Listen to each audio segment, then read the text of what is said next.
Welcome back to another edition of Cover One, the Film Room. I'm your host, Eric Turner, as always, joined by Nate Geary from WGR. What's going on, brother? Nothing, man. Feeling good about the 3-0 victory Monday that we had yesterday and getting into all 22 Tuesday. This is the best day of the week. Yeah, I know. The film's out on time. We're able to break it down with you guys again. Another Josh Allen Film Room session is up. So I'm going to get your thoughts on the game from the top because you know what? It was a roller coaster ride, as is the case typically with Josh Allen. But we saw some of that YOLO hero ball from Josh Allen. But I want to get your thoughts on this ride from week 3 against the Rams. What did I say after the game? Something along the lines of, if you know any good cardiologists, send them my way because, that was just such an up and down, left and right,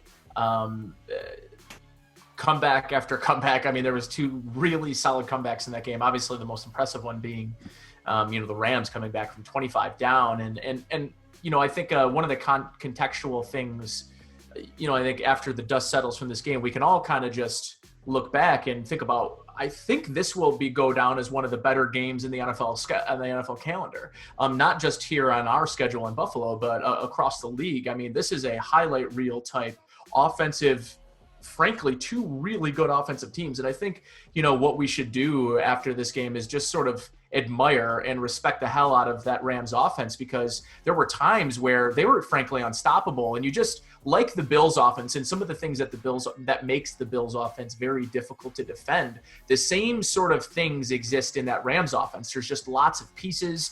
You've got multiple tight ends. They have multiple formations. They have multiple weapons they can send at you who can all separate at the line of scrimmage, which makes them very difficult, to defend. And we already know that McVay and Goff have their own thing going. Like, I think at the end of the day, what we should just do is appreciate the fact that these were 2 hopefully top 5 offenses battling against each other by the end of the year. And I think the LA Rams are a playoff team, no?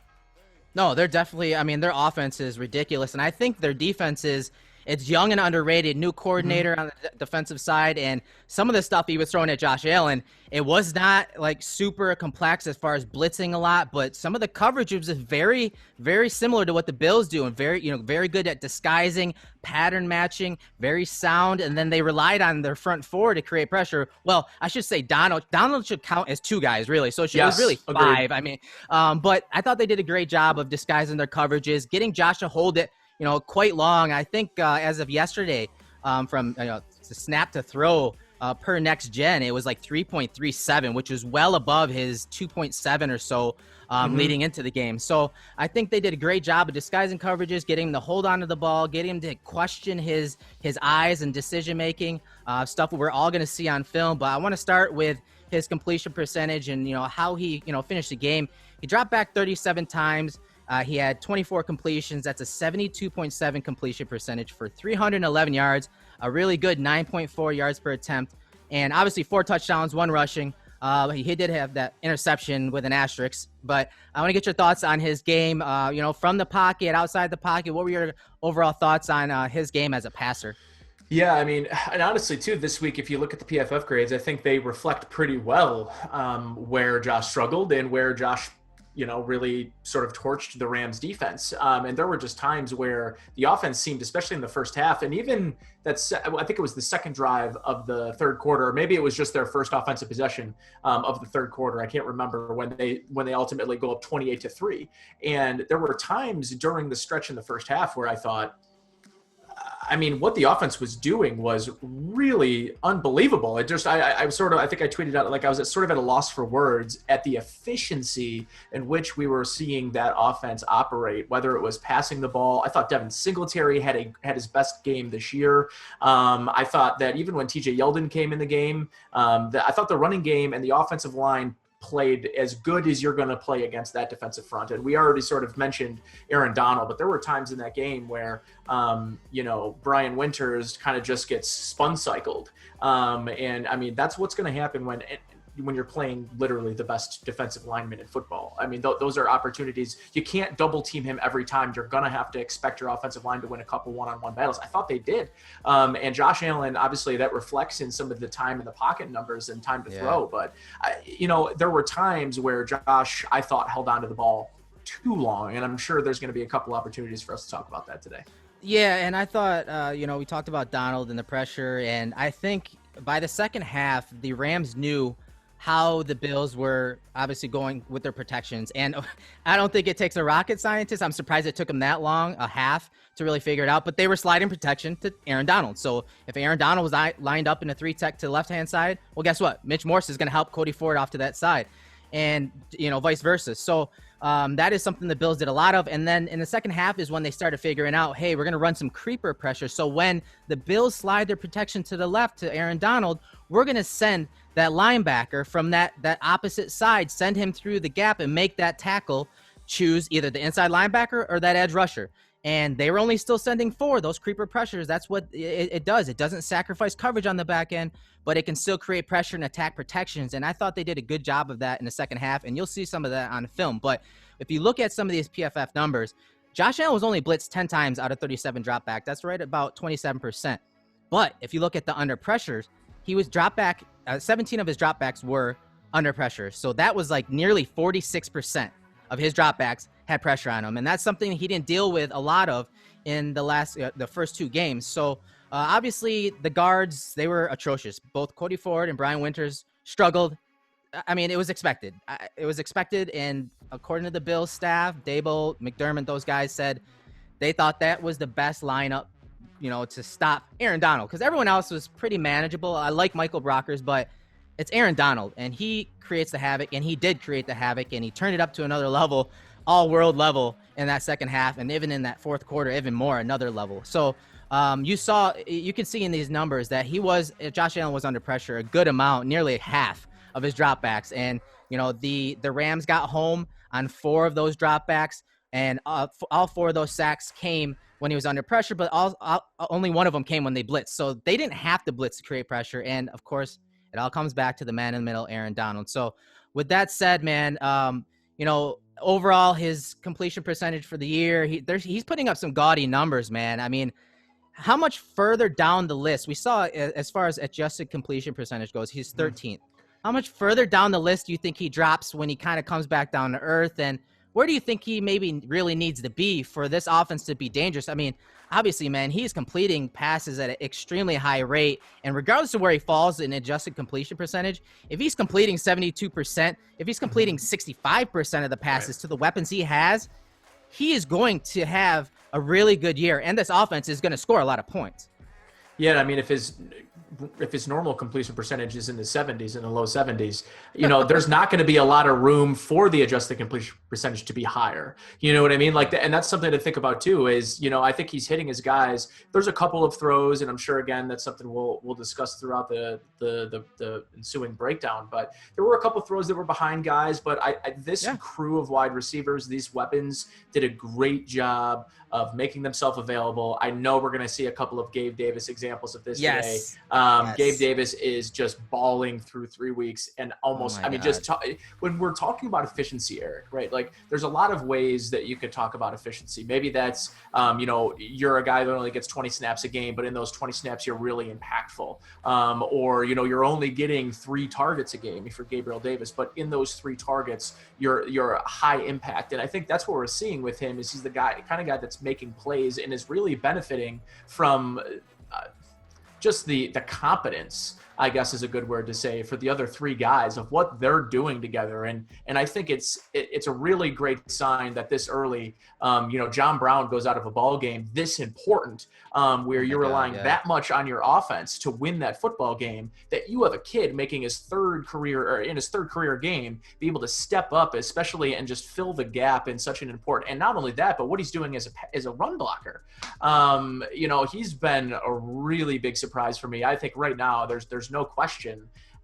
He is on his way to being the best draft pick we have, and he's a 4th rounder. Yeah, man. I mean, in a deep draft, to get a guy like that in the 4th round, and he's the perfect complement to the guys that they have. I know that's, one of the strategies when building a team, get a basketball team, get guys that can do different roles. Well, this guy is playing all of the roles. As you said, John Brown went out early in that game. He was filling in for John Brown. He was, going deep. He was in the intermediate area. He was beating man coverage, beating zone coverage. But more importantly, he was catching the ball. It's something that McDermott preached all offseason. He was adjusting to some inaccurate passes from Josh Allen with heat, velocity throws from Josh Allen in traffic. He was adjusting and barely losing stride. It's some of the most complete film we saw from a young receiver in a very long time. And we're going to go over a bunch of these plays. And you know what, Nate? I want to get right into the film because the very first play is a Gabriel Davis play. All right, first play, Nate. Gabriel Davis completion over the middle. We're in the first quarter, 5:43 on the clock, 2nd and 8 with the ball on the 31-yard line. And it's almost like a play we saw last week. It's a dagger concept. You have Gabe Davis in the slot, McKenzie coming across the formation, running a little angle route. But Josh Allen does a great job of evading a rusher to the top hand of the screen. And this is exactly what I was talking about leading up to this film breakdown. The Rams sent that linebacker on a creeper pressure. So you can see there are only 4 rushers here, but they are able to drop guys in coverage, and Josh Allen just does a great job of making that unblocked defender miss and getting outside the pocket and extending the play. Now, what I love about this play, and you'll break it down from the end zone angle, is how he resets his delivery, gets his shoulders and hips back around, and then here you see Gabriel Davis coming free across the middle on the dig route, and he just makes a great catch, adjusting to the throw behind him. But I want you to talk about Josh Allen's mechanics here of evading the rusher, but then resetting from the top here. By far, this just ends up being one of the more impressive ways or impressive starts to the game that you could basically make up if you're Brian Daboll. This play is pretty remarkable from an athleticism standpoint, though. And I was joking, but this is a grown man. This is an NFL linebacker, rush linebacker that's basically untouched coming right. The ice in your veins you sort of have to have in this position to not immediately, if that's Tom Brady, what's Tom Brady doing? Tom Brady's throwing that in the dirt 5 yards behind that linebacker and trying to avoid a hit. He's not pump faking, getting a guy in the air. I mean, he basically does the equivalent of breaking the guy's ankles. So, from an athletic standpoint, there are very few guys in the league that would even try to do something like that to evade pressure and keep a play alive. Not only does it keep the play alive, he makes the play, and more importantly, he resets his feet, he gets his hips around, and he gives himself an opportunity, because right now, I'm going to tell you what, this is a big-time throw. I know it's across his body. That's not even really the most impressive part about it. To me, the most impressive part about it is he's throwing this across his body at a receiver coming towards him, right? His route is leading him towards the middle of the field, so you could see the ball position a little bit behind, and Gabriel Davis does a great job adjusting his body and giving himself an opportunity to make this grab, and does so. And the ball's slightly behind him. But the idea that, or even the fact that Josh Allen's able to get that in his neighborhood, considering the momentum of the receiver is bringing him away from where he's throwing the ball. It's just an incredible, a lot of stuff has to go into that throw and that catch for it to be successful. And you really just kind of hats off to Josh Allen in this offense. I mean, if you're Brian Daboll and you're watching this from upstairs, you're thinking to yourself, man, what can I call on my play sheet? Yeah, and I want to break down the protection, because obviously people are like, oh God, why is there an unblocked guy coming right at our franchise quarterback? Well, that's because you see Mitch Morse and the offensive line, they all slide to Aaron Donald, obviously, right? Well, that leaves Dawkins with a decision to make. He either has to pick up the inside linebacker, Kaiser, or the edge rusher right here. So he does a good job of taking the most dangerous threat, the inside rusher here. So now Josh is responsible for this rusher right here. And you see him try to throw it hot to McKenzie here, but he's not even ready for the throw. So the little pump fake gets that guy up and out of the way, and then Josh is off to the races outside the pocket, and his eyes are immediately up. I love that. He immediately gets his hips around. That's something we're seeing a lot more from him. Whether he has pressure on him or not, he's quick to get his hips around. Now, does it always work? Is it always accurate? No, as you can see here.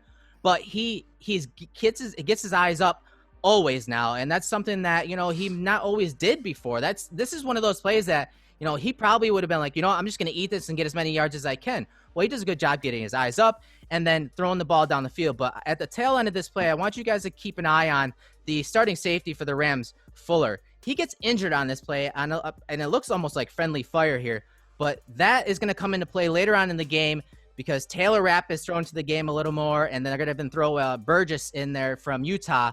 in there as well later in the game, and it's going to be an impact play because it's one of those plays that decided the game. So just a little foreshadowing, a little heads up there. Keep an eye on that for that later. But just a great play by Gabriel Davis, finding Green and then adjusting to that ball behind him, something he did later on. We're going to break down that film here, but good job from top to bottom from Josh Allen, evading that pressure on that creeper pressure and getting the ball to his weapon over the middle for a first down. All right, Nate, first quarter, still 0-0 and 2:12 on the clock, 4th and 1. So ball on the 1-yard line. And the Bills obviously send out the heavy package. They do a little shift right here, change the passing strength to the right side of the formation.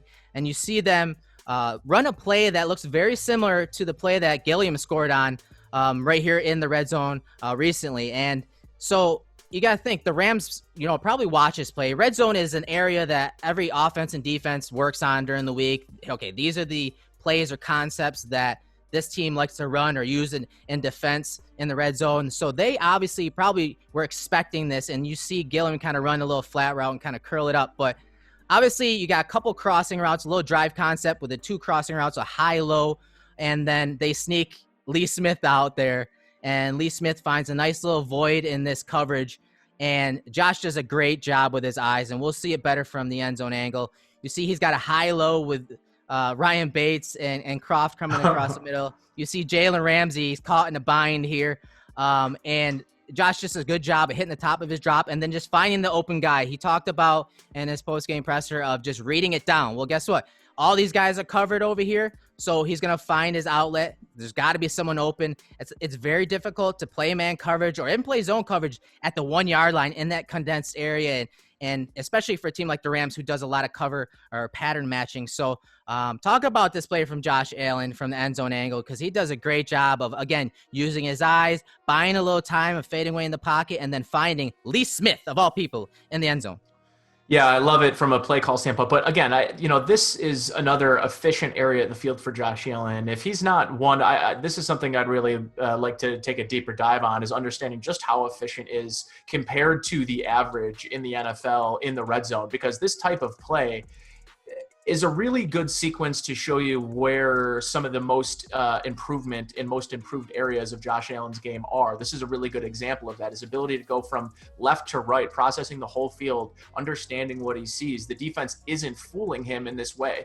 So what he's able to do is go from his 1, 2, 3, and 4. And I think it looks like on this play that Lee Smith is likely his second, third, or fourth option on the play. So you got to really appreciate that he's noticing that it's just not available to him on the left side. It's well covered, and because as you mentioned, kind of Jalen Ramsey's kind of sitting in no man's land there. He recognizes that and understands someone's going to be open, and it's Lee Smith who again actually does a really nice job settling down, finding the void in the defense, and not bringing a defender over with him. But a really great play call down here in the in the goal line area. And that's actually another underrated area of Brian Dable as well. I think he does a great job of dialing up plays. This is one of the most efficient red zone teams in football. And if this is the area where you're going to be your most competent, and I saw one of the criticisms, maybe it was from Pro Football Focus this week, being, his combined touchdown passes were like 15 yards or something of total yards for his 4 touchdown passes. And as if that's to take away from something. I think this area of the field is far more difficult to be efficient in and have touchdowns in. So just because, Russell Wilson's was 140 yards of combined yards to the end zone to Josh Allen's 15 or whatever it was, as if that's to minimize it in some way. I think this is the area of the field where it's the most difficult to be efficient. And Josh Allen proves week in and week out that this is one of his, one of the areas of the field that he is most deadly in across the league. Yeah, and I said, this is tough to tell if it was actually true man coverage and Jalen Ramsey was supposed to stay with Lee Smith, because if you look at the corner on the other side, he releases Croft to this safety right here as Croft comes across the middle. So I don't know the exact coverage. It's actually really difficult to tell, but you got to watch what the route by Gilliam does to both of these defenders out here, the corner and this edge defender right here. Michael Brockers. I mean, it does a good job of pulling those guys wide. And this actually, it was Kenny Young right here, this linebacker. It pulls those 2 guys wide when there's really no one even out here. And that opens up the route for Smith right here. Obviously, this drive concept, this little mesh concept over the middle, if these guys are expanding, Lee Smith is just taught to sit in the red zone right there in the end zone, and he does that. And Josh Allen again goes through his reads and buys a little time. Aaron Donald's coming free now and is able to just throw, flick his wrist here without his feet up and over a couple defenders right here. I mean, this is not easy. I mean, up and over, obviously a higher release point for a touchdown there. Just a good job again in the red zone, in that high red zone. It's 1 yard out, man. You said it. It's difficult to process. It's got things happen quicker. The area is more condensed, and for Josh Allen to be back there, have that time and to work through his reads, get to his third or fourth read here, and that being Lee Smith and trusting that guy, that's a good play from Josh Allen. I don't care how far out Josh Allen was on this touchdown. All right, Nate, another reception by Gabriel Davis. The Bills are up 7-0, top of the second quarter, 1st and 10, ball on the 34-yard line. They run a little play action, 3-level passing concept, almost an ode to Sean McVay. That's what they specialize in here. And you're going to see the safety right here, Taylor Rapp. He plays a decent amount of snaps, but again, he's filling in here for Fuller. And it looks like he blows a coverage, or him or this corner to the bottom blows a coverage, and I'll show you how that unfolds. But the ball kind of sails on Josh Allen. In the broadcast, it looks like he told Gabriel Davis that maybe the wing caught it and the ball sailed.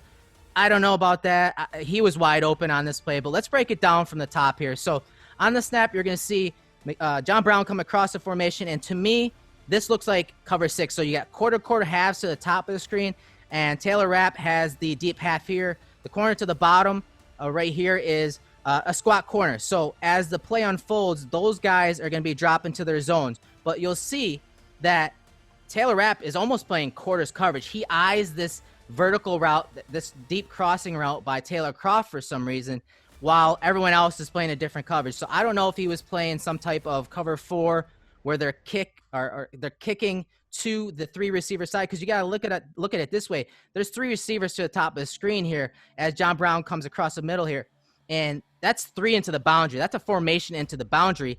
And so usually when you play quarters, this guy will be eyeing that 3rd receiver on that deep over route. But again, it's very difficult to tell if that's how it really unfolded. But to me, my guess is cover 6 here. So you get the play action fake, and you get Josh Allen basically on a naked bootleg here, and you're going to see him get his hips around, and the ball kind of sails as Gabe Davis heads to the corner here, and he's wide open. This corner, this squat corner, is looking at Taylor Croft coming across the middle here, and that leaves Davis wide open. So I personally like to see Josh Allen set here. I mean, you can see there's really no one on him. There's no need to throw this in motion. Set your feet and lead him up the field. Instead, you see Josh Allen kind of lead him towards the boundary. The ball kind of floats on him a little bit, and Gabriel Davis, bails him out with a toe drag along the sideline here. So talk about Josh Allen on this play. If you see anything mechanically from him that kind of led to this ball selling. I know it was kind of windy there, but you can see the goalposts aren't too bad here. So I don't know if that's actually true in what he told Gabriel Davis. But what are your thoughts on this play, Nate? Yeah, I think, ultimately he rushes the throw and it ends up being inaccurate. But here's the thing. I mean, if this was how he threw this, as if it was really well covered. He threw this as if that squatting corner bailed and there was safety over top, and he was throwing it in the middle, sort of in that deep, quote unquote, honey hole right in between the corner and the safety. So that it was almost like it was thrown to be a sideline throw instead of what it should have done, which was forced Gabe Davis's shoulders to even turn back around and more towards the other side. Like, that's really where you want the ball. You want the ball in the numbers. You don't want him even getting anywhere near the sideline. So for me, this is one of those throws where you just need a little bit more patience from the quarterback. He needs to get himself completely set. He had time to get set, pat the ball twice, and allow Gabe Davis to adjust his route to stem it closer to the back pylon or the numbers. And this way, it's just he's backpedaling, and it's a deep fly ball type situation. That's the level of open that Gabe Davis was in this play. I mean, the safety's not even reacting until the ball's about to be flying in the air. So there's no way that safety's, going to be able to recover. And to your point, I think that squatting corner is sort of robbing that Tyler Kroft route, thinking he's about to get an interception.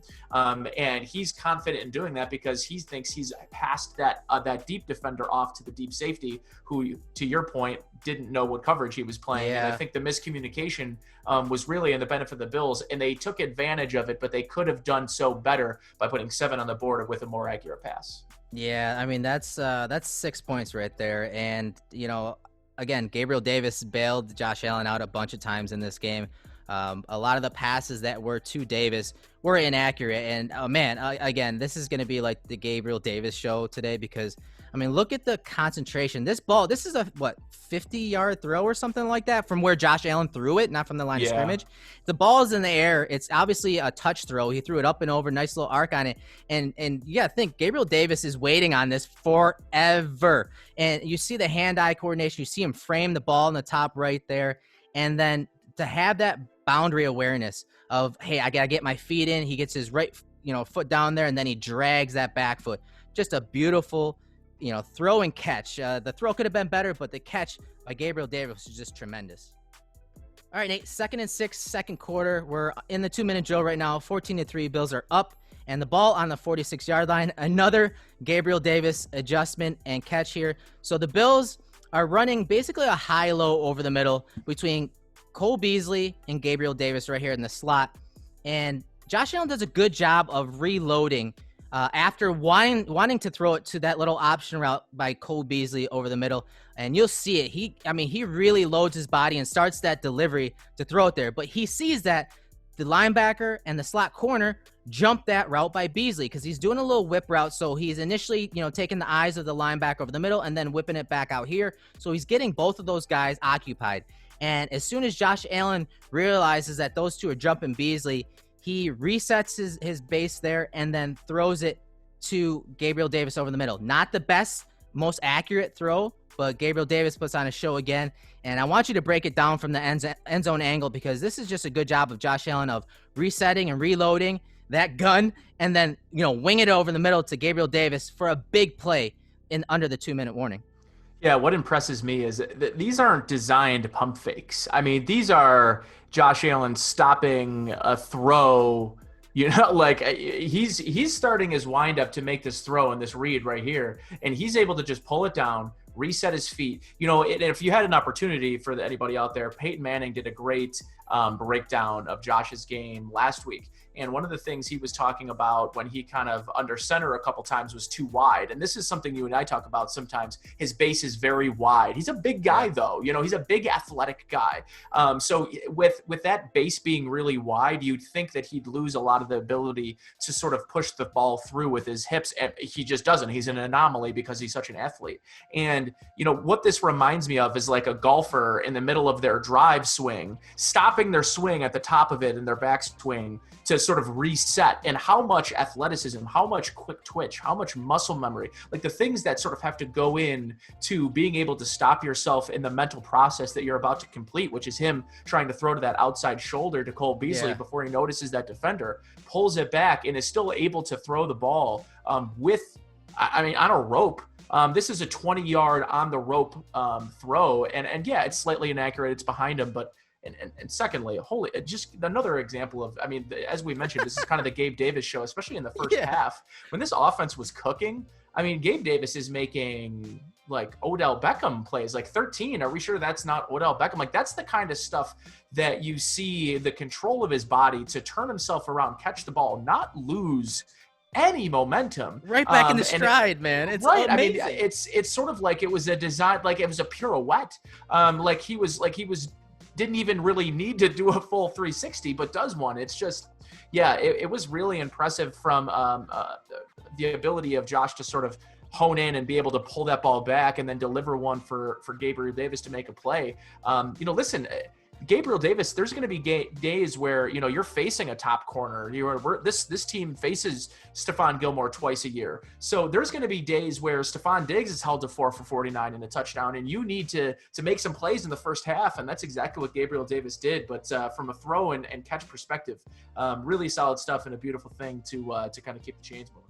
All right, the very next play, Bills are up 14-3 and 106 on the clock. So obviously, time is of the essence here. 1st and 10.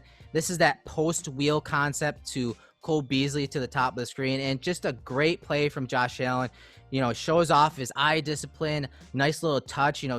Pull some speed off the ball here, and this throw is just. It's an anticipatory throw, and you're going to see why and where he throws it to here. So on the snap, what the defense is doing is they're dropping into what we usually call like a box coverage. It's a 4-on-3, 4 defenders from the Rams to cover the 3 defenders to the 3 offensive players of the Bills to the top of the screen here. And Josh Allen hits the top of his drop, and you're going to see him step up just a little bit in the pocket. And as that number 1 receiver heads to the post, and Josh Allen he's almost like giving a little shoulder fake to this corner right here. And that's getting that corner to, get flat footed. He's holding here. He doesn't know if Josh is going to throw it to the flats here to, get an easy completion, maybe stop the clock, or where he does go is up the sideline to Cole Beasley here. So this corner is in no man's land because the corner that is covering the post obviously takes that post. And so Josh, he senses it. It's anticipatory. He knows the coverage. He throws it to a spot for Cole Beasley as that corner man turns on that post, and he drops it in there beautifully to Cole Beasley. So I want you to talk about this play from the top, Nate. The concept, the confidence in this throw, and just the anticipation, because this is something that we're seeing several times a game now, and these aren't things that we really broke down that often in the prior years of doing these film breakdowns. Yeah, you don't have to be liberal about it. We'd never talked about throws like this. This isn't something that was in the repertoire, And listen, from a concept perspective, if you're a defensive coordinator sitting up in the box, right? And that was kind of the view we just saw. If you're sitting up there in the box right here, you're thinking, all right, well, we've got this covered. Check it down to the guy. Let's have our corner hop up, make a play, make a tackle, 2nd down.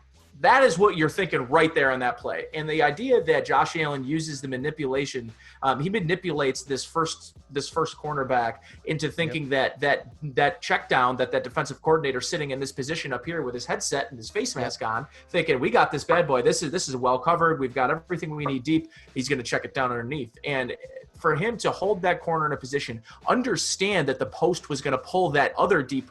I think is it the safety on the play or is it their nickel corner? Regardless of who it is on the play, they know that they're going to follow John Brown on that play, which is going to completely open up that hole for Cole Beasley. But this is a throw that you have to know to make right now. Like, he anticipates the throw getting open. When he is starting to make this throw, it's not open. So he's throwing this open into the only area on the field where he knew the other guy was going to be occupied and he was going to have a perfect five-yard window to make a really accurate throw. And it's just, from a lot of perspectives, this is great. But maybe the most important one is just his ability to anticipate and understand what the defense is doing and how to beat complex and nuanced looks that, defenses, you were talking about some quarter, half coverages. These aren't, we're not talking about standard man-to-man cover ones, cover three looks.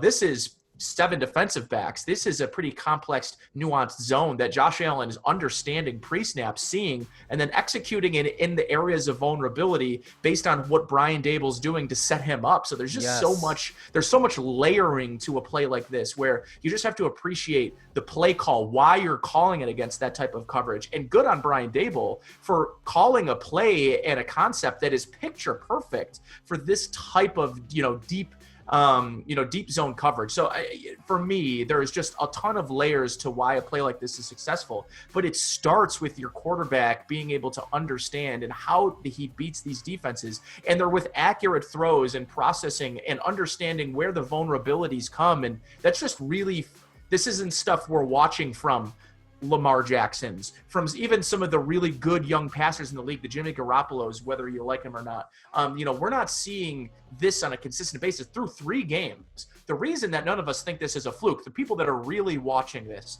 that don't think it's a fluke, it's because we're seeing example after example of plays like this in a game situation through 3 weeks. This is the stuff that can scale. This is the stuff you can duplicate and sort of recreate on a week in and week out basis.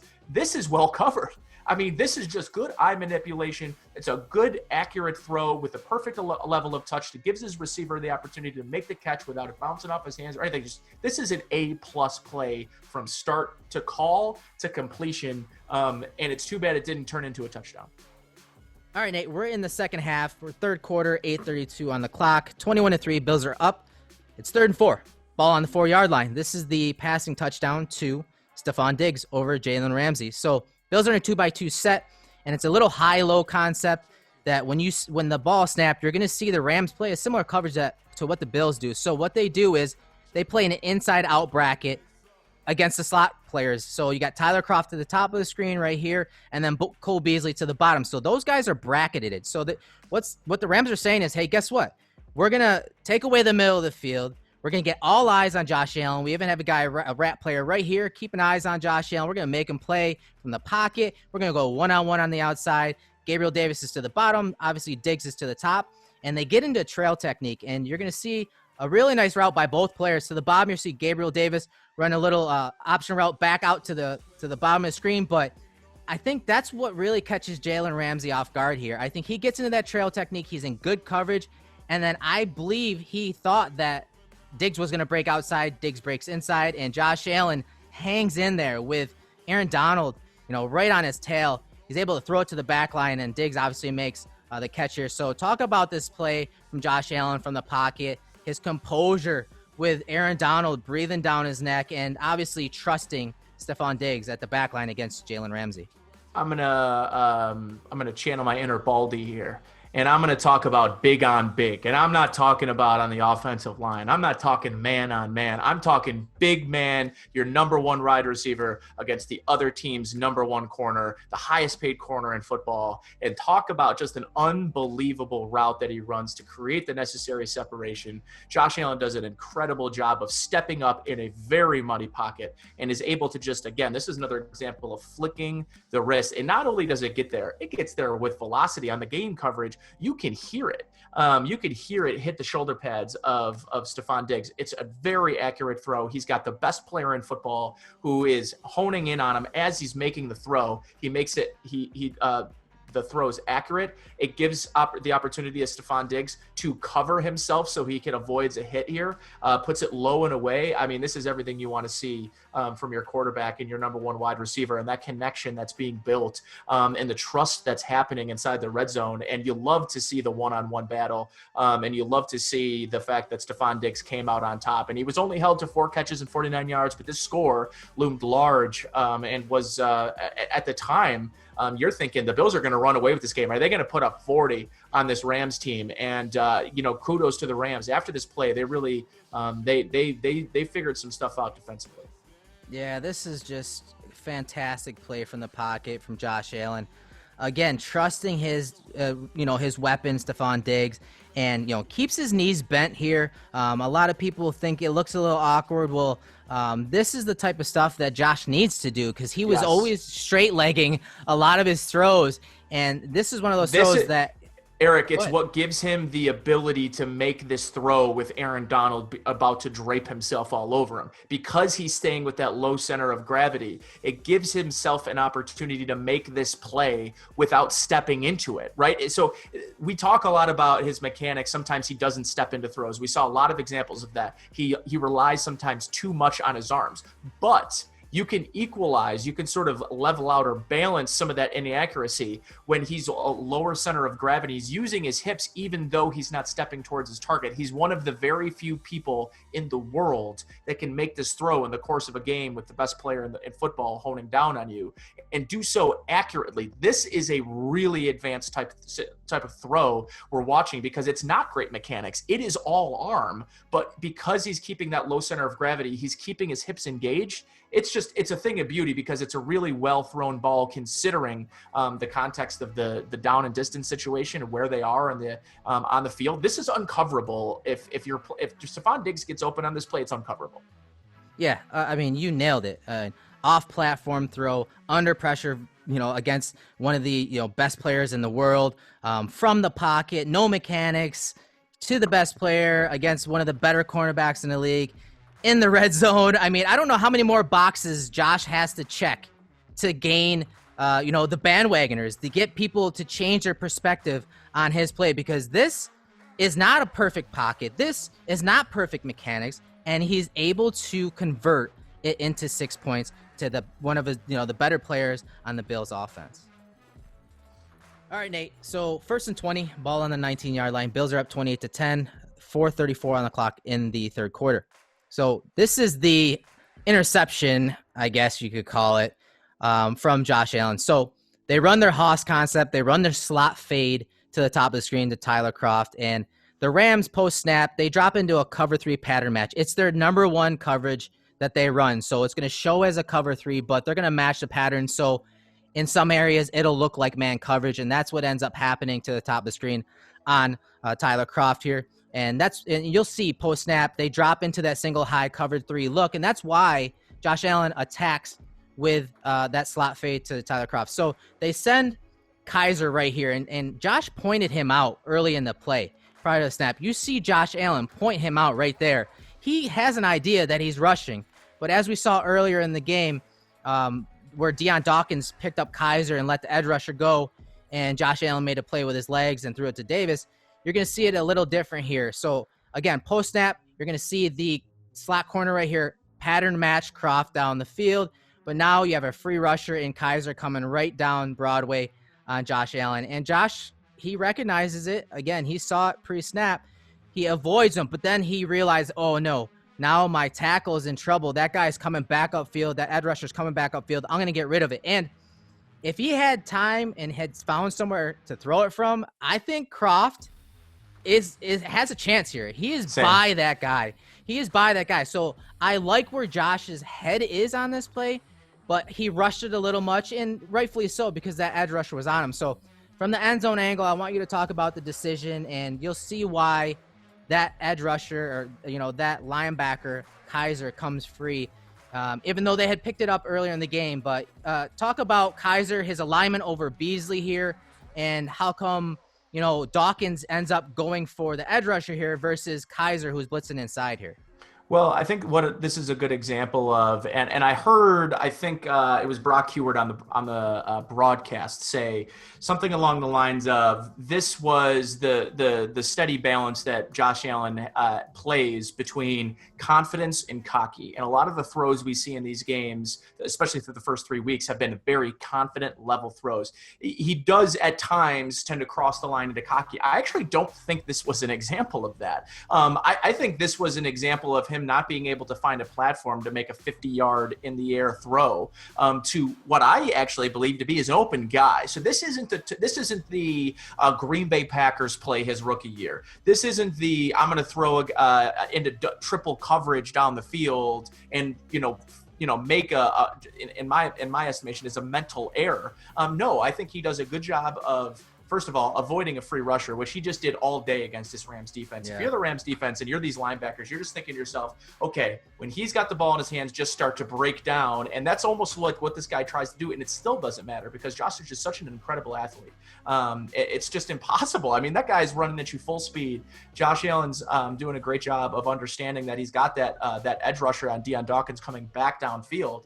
Yeah. So frankly, I don't think this is a typical normal Josh Allen throw it up for the defense to catch balls that we're maybe accustomed to seeing. I think this is an actual pretty good read and understanding that his tight end has beat his man. He just didn't have the ability to set up and throw this, I think, with enough velocity. He put way too much air on it, and it ended up being the reason that it should have been knocked down and been simultaneous possession.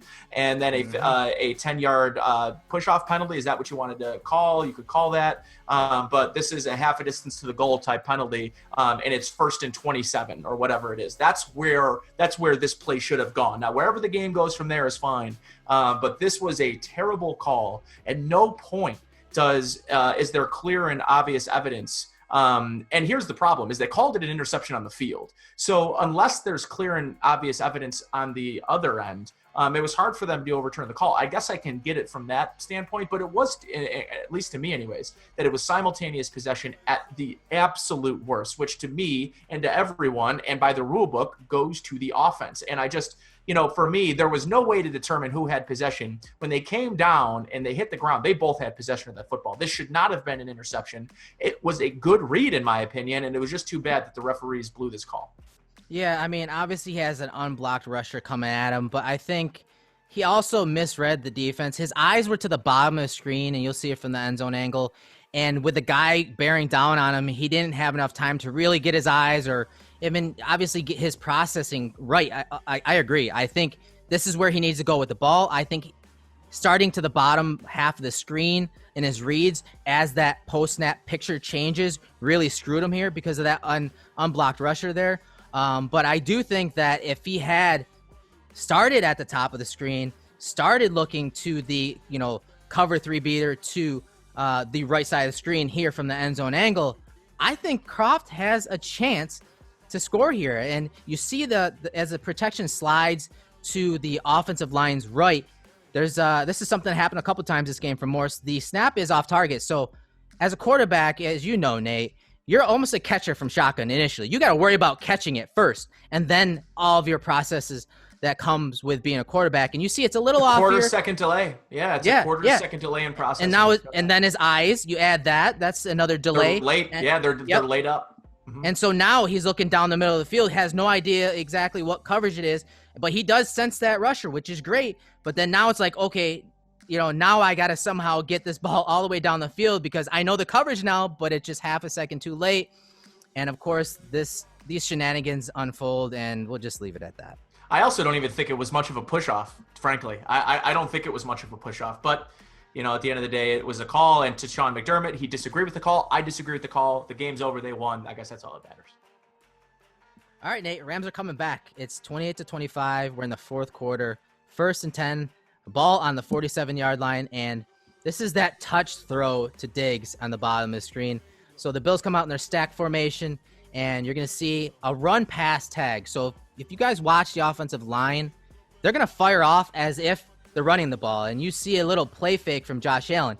But Josh Allen he's going to pull the ball, and he's actually going to throw it to Diggs, obviously. And he does that because it's almost like an alert. He sees that safety drop down, and he says, well, if that guy's dropping down, I got one-on-one Diggs versus Williams here. And so now I'm just going to take that. I'm going to pull. It's a quick pass, so he doesn't have to worry about the offensive line blocking downfield. They got a little screen to the top of the field, but this is almost like an alert call on a run-pass tag, and he drops it in the bucket to Diggs here, man. Talk about this throw and how we really didn't see these type of throws consistently from Allen. Now we're seeing them every single week. Yeah, I couldn't even almost pay attention to what you were saying because the "Let's Get It On" song is like, wah, wah, wah, wah. Like that's all I was kind of thinking of when I was watching this play in slow motion because it's just so sexy. This throw is just remarkable, and the recognition, to be able to pull that ball and see that safety creeping down and. What it is, it's a really good recognition of what the defense was in. Good on Brian Dable for giving him the option on this play, I guess. Maybe it wasn't. Maybe this is just Josh freelancing. I doubt it. I think what this ends up being is it's a nice play by Diggs to recognize what Josh is doing and then immediately extends his route. It's just a beautiful throw. It's not defendable. It's a really good, it's tight coverage. You can't defend that any better if you're the Rams corner on this play. Like you know what, he's going to have his head held high when he goes into his or whatever Monday during their film session. Yeah. He could hold his head held high in that meeting because there's nothing else he can do in this play. It's a great catch, but just an unbelievable throw. All right, 2nd and 22, 28-25. Bills are up 8:26 in the fourth quarter, and I want to talk about this play from top to bottom as far as I think Josh really missed his primary receiver on this play. I think he should be throwing it to Cole Beasley in the slot to the bottom of the screen. I think the coverage kind of confused him here, but the good part of this is the scramble drill that ensues after here. So watch. So on the snap, they drop into a pattern match cover 3, and you can see there are 3 guys right here to the 3 on the bottom of the screen. But obviously, underneath, Cole Beasley is wide open here. And I think Josh Allen with the single high coverage should probably be thrown to him. for whatever reason, he's looking on the dig route to Beasley right here. And that's not an awful route. It's really not. Versus single high, a dig route, an in-breaking route over the middle is not a terrible route, but for some reason, he's going at him. I don't know, maybe if Dable told him to target him, and he ends up not throwing it to him because the linebacker drops out. But we get into the scramble drill. You see Josh running for his life to the bottom of the screen, but I want you guys to watch these 4 receivers and how they get to areas of the field for Josh and make themselves available, specifically Diggs. You see him right here as Josh Allen is rolling to his left. I mean, you would think that all those receivers are going to be going to the bottom of the screen, but no. Diggs goes against the grain. He knows his quarterback's capabilities, and he uncovers right there for Josh Allen, and you'll see it from the end zone angle even better, Nate. So I want you to talk about the scramble drill, because I don't know, one play that really resonated with me over the years of doing these film sessions was the Miami Dolphins game when the Bills and Josh Allen went in the scramble drill, and Josh threw it deep to the end zone towards the end of the game, and Clay dropped it. I mean, that was one scramble drill that really comes to mind where we broke it down and how those guys were not doing the proper scramble drill rules. And obviously Josh Allen was part of that, factor and why they didn't. But talk about the scramble drill here and how they did such a good job here at the tail end of this play. Agree with you. I think, the ball's got to get out to Cole Beasley early there and give him an opportunity to catch the ball and get upfield. But he does a great job. Throwing across his body is always a little sketchy. Josh is going to do it. He's running away, not even falling, but backpedaling away from the throw. Great on Diggs for, again, finding the field. To your point about the scramble drills, I thought, pretty much this year, the discipline of this crew compared to, the crew that was here for Josh Allen's year is definitely night and day, which is a big reason of why he's having the success he's having. But, Diggs' understanding of what his quarterback's capable of doing, that throw is sketchy. But, good on Diggs for making a play and coming back for his quarterback on that play and securing this and giving them a shot on 3rd and long. Yeah, and I want to talk about the protection and why, again, there's pressure on Josh here late in the game. So they got Aaron Donald right here on the left side of the screen here. So, of course, the Bills slide to the left side. That means you're going to have more sliding to that side, and the Rams are sending 3 from that side. They're dropping this edge rusher off, and that edge rusher is the guy that gets in the passing lane where, you see Josh Allen wanting to go, and he wants to throw it right there, but he sees that guy in the lane, so guess what? Now that's shut down. But, Donald does a good job of working through that block by Morris. But, again, Josh Allen just breaks the pocket. And he gets outside the contained player here.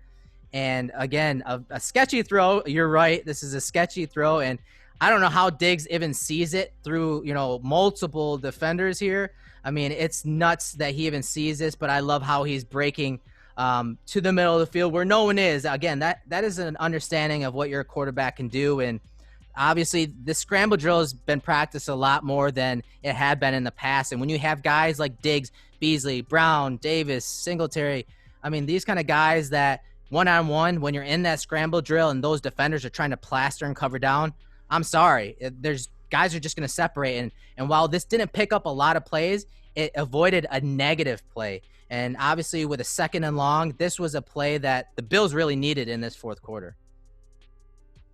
4:30 on the clock in the game here. 1st and 10.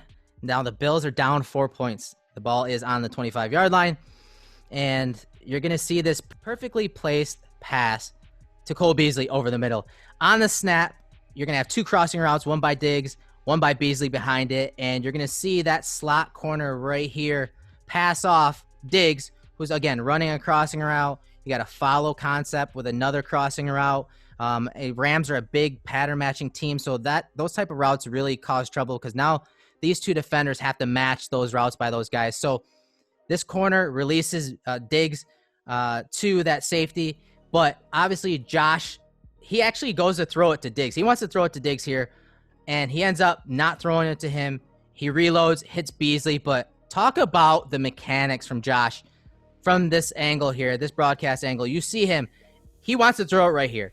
And he reloads, but his base is a little too wide here. Boom, look at how flat-footed and his base is just super wide. So to reload and reset that delivery, watch his back foot.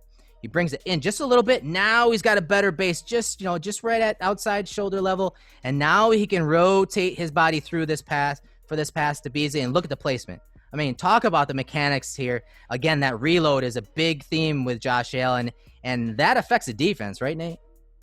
Yeah, I mean, he's got the nose of that football going north. I mean, he's ready to make that throw. And, for him to be able to pull that in, again, it's another example of like basically being 3/4 of the way through your driver's swing and saying, even though I've got a 100-mile-per-hour swing here, I'm just going to hold up and stop myself from swinging it.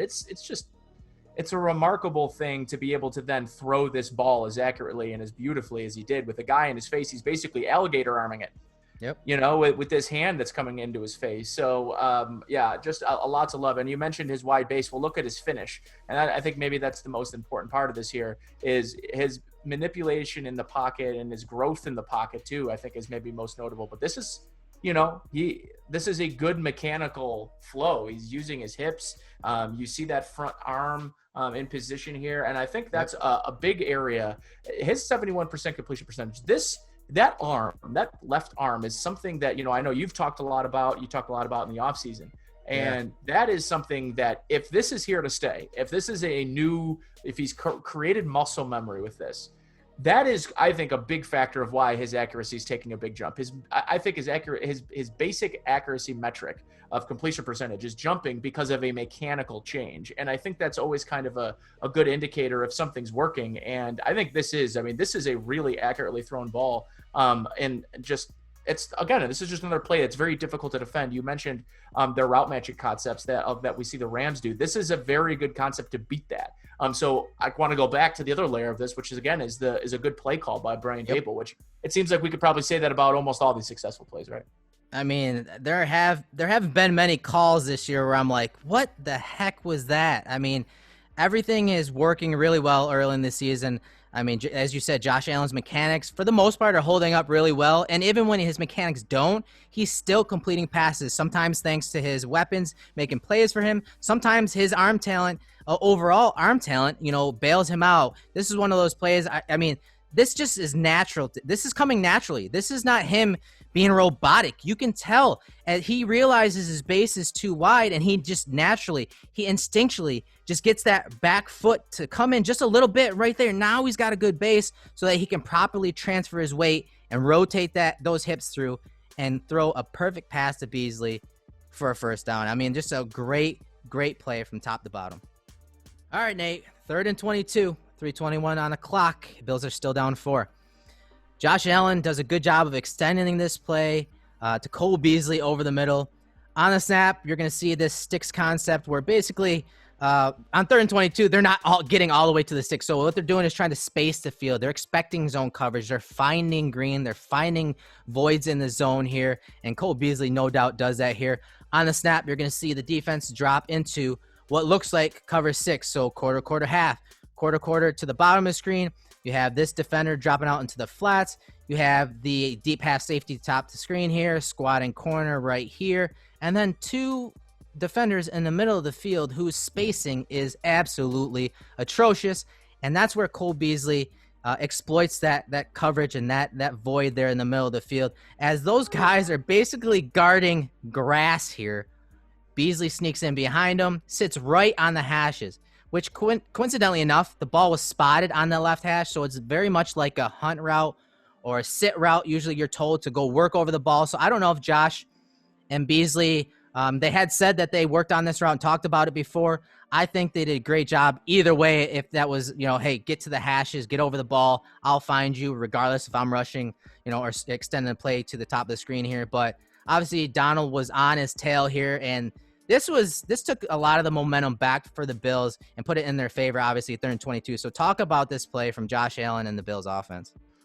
Yeah, just buying time in the pocket, bailing when he needs to, just to create that extra second or two for this play to uncover the way that he needs it to. And it's just the delivery of this throw, just beautiful, kind of on the run, away from his body again, sort of across the field.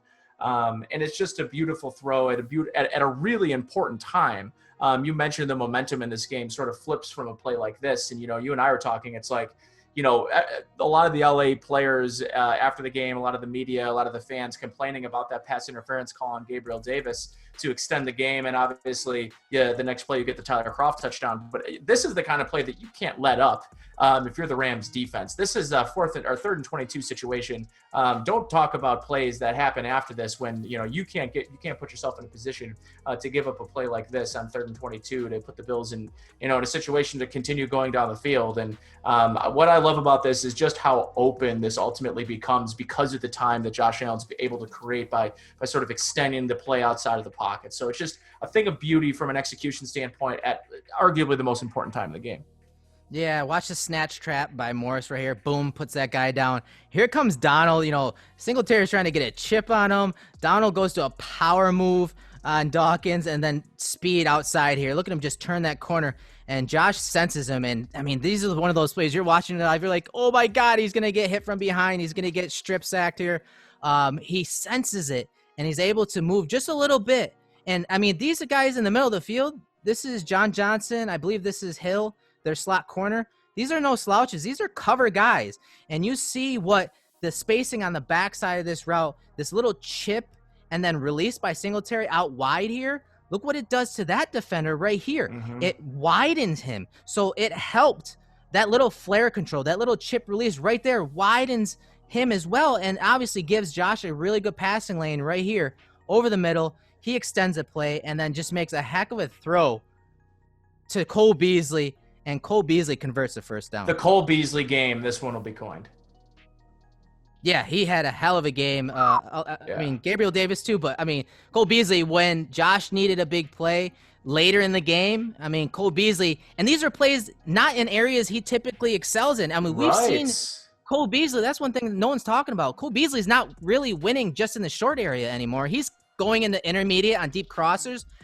Just like this, you see him. This is more of a stationary route, at the hash there, but we saw some deep plays from Cole Beasley so far this year. And if he's catching passes down the field in intermediate and deep areas, this Bills offense is going to be awfully difficult to stop.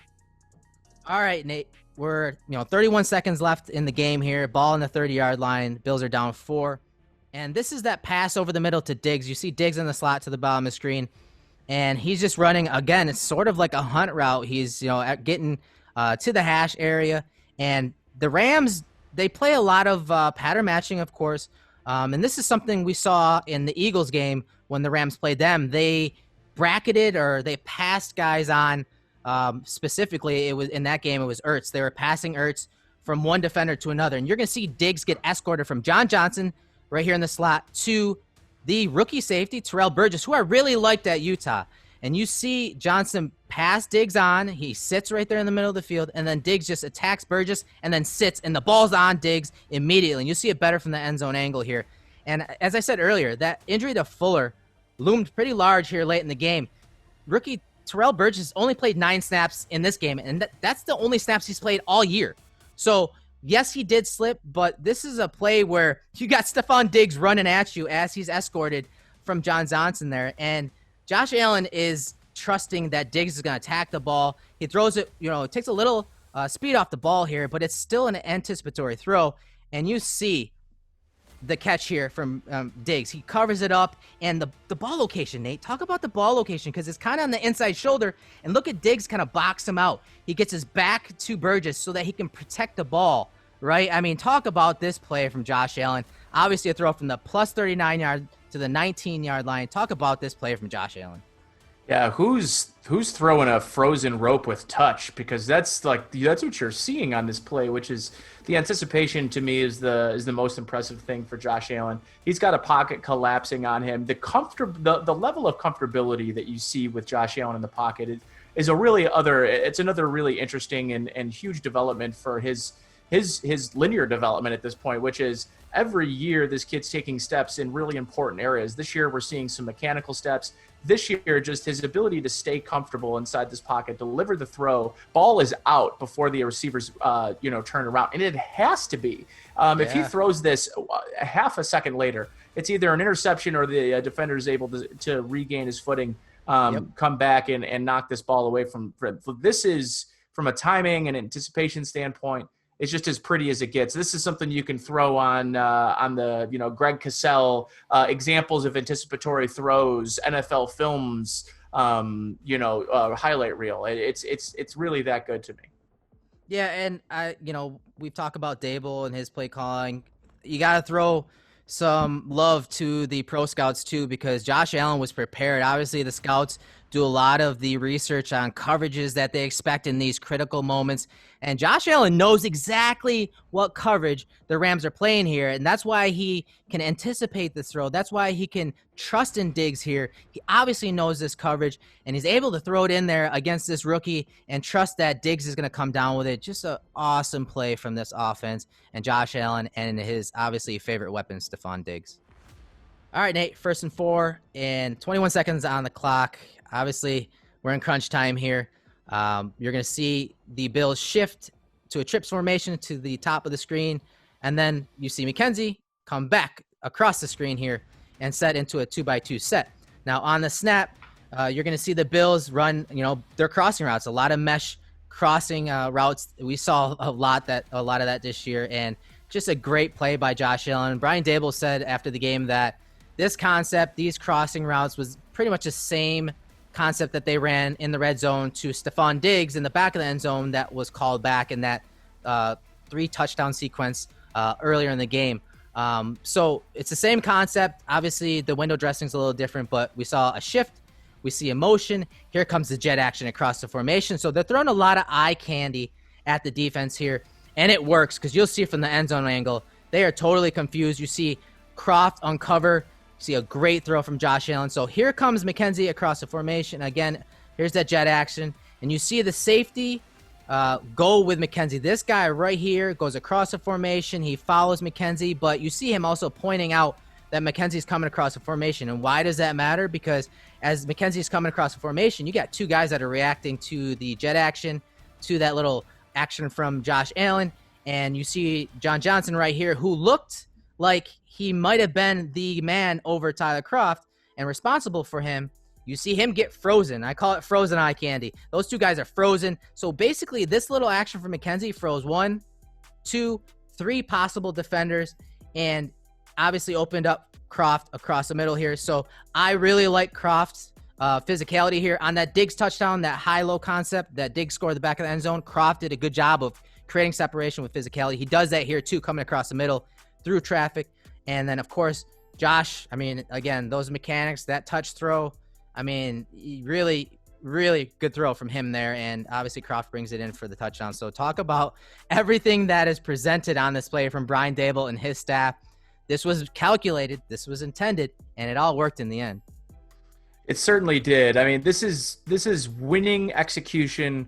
It's winning play calls. It's winning scheme, and there's just so many wins across the board here. You have a defense who doesn't even know which way's up on this play. I'm pretty sure the Rams don't have a timeout currently. That would be my big guess, because if I was watching that window dressing as Sean McVay sitting on the sideline, I am running to the 10-yard line to try to get that side judge to get me a timeout, because that defense was in no way, in no position to even get close to stopping this play. This is Brian Daboll matching Sean McVay, big on big again. There's that phrase, right? Big on big. This was Sean McVay versus Brian Daboll, and Brian Daboll ended up dialing up what I thought was the most impressive, kind of game ending. This was sort of a walk-off type play, and just remarkable throw from Josh, getting the necessary touch, leads his guy, gives his a guy an opportunity to go up, high point the ball, which Tyler Kroft does. And again, good on Tyler Kroft. Tyler Kroft has done nothing but put his head down, work through a lot of injuries and unlucky injuries that kind of came to him in his first year in Buffalo. And, this right here, this type of play, filling in for an injured Dawson Knox, is a game-winning play that, I don't know that we're expecting Tyler Kroft to make. And, good on him for being available in this game and really having we said it was the Cole Beasley game. We started the game saying it was the game, and now we're ending it saying it's the Tyler Kroft game. So it just goes to show you. It's funny, but it just goes to show you how many guys are contributing for this Bills offense. We're seeing Josh Allen take this big step, but we're not doing it by him throwing 15, 16 times a game to Stefon Diggs. He's spreading it around. John Brown leaves this game without a catch, and Tyler Kroft leaves it with 2 touchdowns. If that's what you were going to tell me pregame, on my pregame show, if I was going to say, Tyler Kroft's going to have 2 touchdowns, including a game winner, you guys would have probably laughed me off the radio. So it just, it really goes to show you the contributions this team's getting from its depth players, from its top players, from its quarterback to its offensive line. A lot of things have to go right in this play, but it all starts with Brian Daboll. Yeah, and we talked about his mechanics, Allen's mechanics, this entire breakdown, and this is another one of those plays. Okay, game's on the line.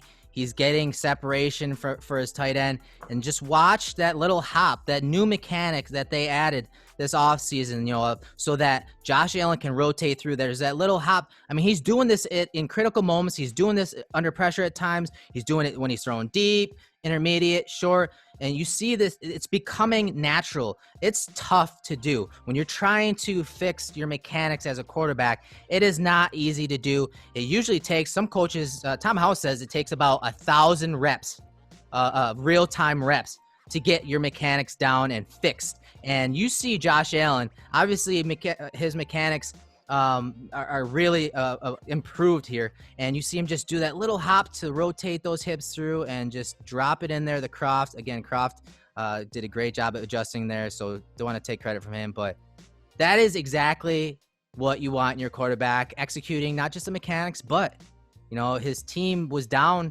and he came back in, and he was a little helter-skelter at times on this last drive, but he gets it done. And why does he get it done, Nate? Because he wants it more than anything. All right, Nate, that was an extended film breakdown, obviously, with Josh Allen, but there was a lot we had to cover. It was a game that we saw, the hero ball from Josh Allen, but he got his bearings back. And, that time when there was that frantic play from Josh, it was because of pressure, and it wasn't because of a blitz from the Rams. It was because of Aaron Donald, of course, but there was also obviously the shuffling of the guard position, and even late in the game, we saw Nseke was in that game at left tackle for Dawkins, and he locked down his side. So talk about the depth. Talk about maybe how they really need to figure out what they want to do at guard. If Feliciano is healthy, is he inserted into the lineup, what they're going to do, because the pressure up the middle was evident here. You saw the Rams only blitzed 27% of the time, but they got pressure on Josh Allen 46% of the time. So talk about the offensive line and where we go from here. Yeah, I'll buy that, McDermott and Daboll thought that maybe this was the best 5 to start the game with. I think for the most part, the first 2 games of the year were not, I can't imagine the film rooms were great for Quinton Spain. It was a tough first 2 weeks for Spain. And I think it ultimately led them led the coach staff to his benching. And do I think that ultimately Quinton Spain still makes up the best 5? I do think so. I do think that at a certain point here, we need to get back to Spain at left guard and Feliciano at right guard. Yes. And that's going to create some really difficult decisions for this coaching staff about Cody Ford. Because I do think that right now, Darrell Williams is playing good enough that I think you want to keep him at that right tackle position, keep him in that starting lineup. I do think he's part of your best 5. So I don't know where that leaves Cody Ford. I don't know where that leaves Brian Winters, because he's the one guy in this group that doesn't really provide the flexibility to play other positions. So for me, I think your best 5 include Quinton Spain and John Feliciano at right guard whenever he's back and ready to go. And I think until then, I think they need to go back to Spain at left guard. I think this is a good wake-up call for Spain in a year where he's coming off of a good contract extension. I think this is an organization that can sour quickly on a player. If you have a couple of tough games, they've shown they will get rid of and trade away their own draft picks. Just ask Jose Jones. This is an organization that ask Wyatt Teller. If they don't think that they're getting what, and now Wyatt Teller is looking, by the way, very good in Cleveland, but this is an organization that will move on. And if for me, Spain played his worst 2 games in a Bills uniform in the first 2 weeks. So it was warranted. But I think ultimately to get back to that consistency, to give Josh Allen. Also, by the way, here's great news. They're going to face Chris Jones in a couple weeks. They've got the Titans defensive line, which is really good on paper, but they're playing like dog shit to start the season, that defense. By the way, defense is down across the league. You just came off facing an all-world player. You're going to play Chris Jones. You're going to play a couple of good defensive lines in Pittsburgh coming up here. You're going to play a good defensive line in LA. So you've got good defensive lines coming up on the schedule, but none of them are going to have Aaron Donald on it. Yeah, I agree. They're going to face some tough interior pressure over the course of this season. I agree. I think it's Spain, Feliciano. If Feliciano is healthy and has the stamina to play, they may have to slowly ease him back in, playing, quarter, half a game, whatever. I mean, they're doing it anyways. So I do think that is the best combination. I am quite disappointed in Cody Ford at both guard positions. I thought, As am I. As a run blocker, he's been fine. I think he can, especially when he was alongside Williams. Those first couple of weeks, I thought he did a good job of, creating some movement in the run game. But as you can see here, 11 pressures in 3 games. That's just not going to cut it. And I agree with you. I don't think he is a guy that they would be afraid of just letting go. I think there's still something there. Obviously, the versatility is obviously a big thing with this regime, but I don't think they're ready to cut bait on him. But no, I agree. If the pressure's on him. He's got to show something because while he did have some good moments second half of last year at tackle, Darrell Williams is the right tackle. So they need to find a place. Good. Darrell Williams has looked good. That looks like that ends up looking like a pretty good pickup for them ultimately. Yeah. So and for me, the last thing, and listen, this not to pick on the circumstance here, but Cody Ford has been asked to move inside, outside due to circumstance, and whether or not that's fair to the player. At no point has he really looked comfortable at any of those positions, left guard, or right tackle. I do think ultimately I was a big Cody Ford as a guard guy. I am begging them to get him back to tackle. I think ultimately right tackle is where he's going to have to play in this league, and he's going to have to try to excel. He's going to have to try to get comfortable there. Right now, I don't think this team is in a position to let Cody Ford develop on the fly. They're in a win now, and they should be. This is a roster capable of doing that. I don't think they're in a position that they can watch and sort of let him struggle through some of his things. They've got veterans on the roster for a reason. I think it's time they use them. And for me, that means Feliciano bumping into right guard once he's healthy and available. Yeah, I agree. And I think from the, Winters versus Ford talk, I think, honestly, Brian Winters has looked better. His technique, he is thrown off kilter at times, don't get me wrong, as is Cody Ford. They have very similar issues, but I like Brian Winters' hands better than Cody Ford's. Cody Ford's hands are just bad. He just doesn't have the grip or grip strength right now with that speed in the middle of the field. Things happen so much quicker inside, and his hands are slow, and a lot of times they're wide, and the placement isn't good. And everything's magnified inside. So I understand why you say, hey, kick him back outside. But in the end, he probably shouldn't be in a lineup right now. And I'm not saying he's the lost cause, because I do think there's something there with him. He's going to develop a little slower than what we had initially thought. Think of the offense he's coming from, Eric. Think of in that Big Ten or that Big 12 league and those offensive lines. The guy can move, and he's big, and he's got that potential. But again, I think to your point, right now he isn't a part of the best 5 if everyone's healthy. No doubt about it, man. Well, another great film session is in the books. Nate, where can everyone find you on social media? At Nate Geary Sports on Twitter. That's where I spend most of my time. So you can check me out there. I will be bringing you your weekly pregame, halftime, and postgame coverage over at WGR, while the guys Aaron Quinn and Greg Tomset are doing it over here at Cover One. And then you can catch my postgame column, which will be up at WGR550.com as well. Great to hear, man. Excited for another week of football. We have another week of this Josh Allen Film Room in the books, guys. Thanks for tuning in. I'm your host, Eric Turner. That's Nate Geary. We'll see you next week.